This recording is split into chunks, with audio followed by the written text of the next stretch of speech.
Another common denial you'll see. I'm switching from clerical. I don't know, maybe this does fall under clerical. Okay, so there's two coding systems primarily that providers use after they document the member's chart to bill the insurance company for the procedures that the member had in the office or in the hospital or in a therapy setting or a chiropractor's office or if you have acupuncture and acupuncturist office. There's so many hearing aids and vision and dental. There's so many places of service that your medical claim can be billed. Um, there are some providers, I don't want to hear it. We're all human. We fudge a number. It happens. Um, but there is a lot of fraud and waste going on and abuse. There is. Um, I know when my ex was on Medicare, we got phone call after phone call sometimes of these dumbass companies wanting to get from the back. No, no, thank you. No. I tried to do it, and we returned them. So,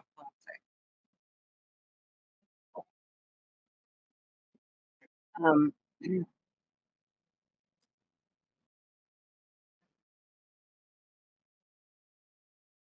it's something that, quite honestly, in the provider's office, every single person that touches a medical claim should have coding under their belt, medical coding under their belt, at least a general knowledge of it. When I was first hired on by the provider's office, um, my supervisor was like, "You're too smart to just be entering insurance." So they put me on claims. I excelled. That's because I like to know it all. And so I found out the knowledge and I researched the codes and I went back to school to get the knowledge to know about all the codes. Um, but I'm going to say most of the denials that you're going to see medically wise and clerical wise, they kind of cross over each other. As a provider trying to build things that can't be built that way. I'll give you an example. Uh, Say you go in for your preventative labs at the beginning of the year. Some providers try to bill lab services that are normally considered bundled. They unbundle them. There's actually a policy out of CMS on this. Okay. Um, so it kicks out a denial for whatever lab you had. It'll happen. Um, and the provider needs to fix their coding. Another one is say you had an accident at home. It wasn't auto, it wasn't workers' comp, and you broke your wrist.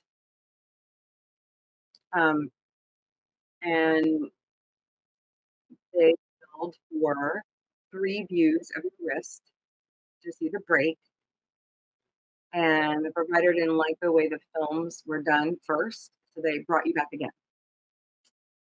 and they bill you twice. Well, that's maximum frequency per day. That will kick it up. You should have just ate the second X-ray because it was the X-ray tech's fault. So that's kind of an abuse right there. Um, Say you're in the hospital and you are discharged on the same day, and they immediately usher you in to see the provider on the same day for a wellness check after you were in the hospital. Well, according to CMS guidelines, there are some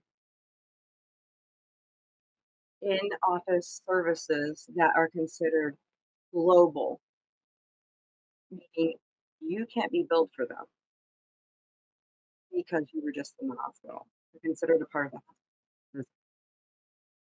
So that's just some of the CMS guideline denials that you'll see because the provider isn't billing the codes correctly. Not all of them, but it's some of them.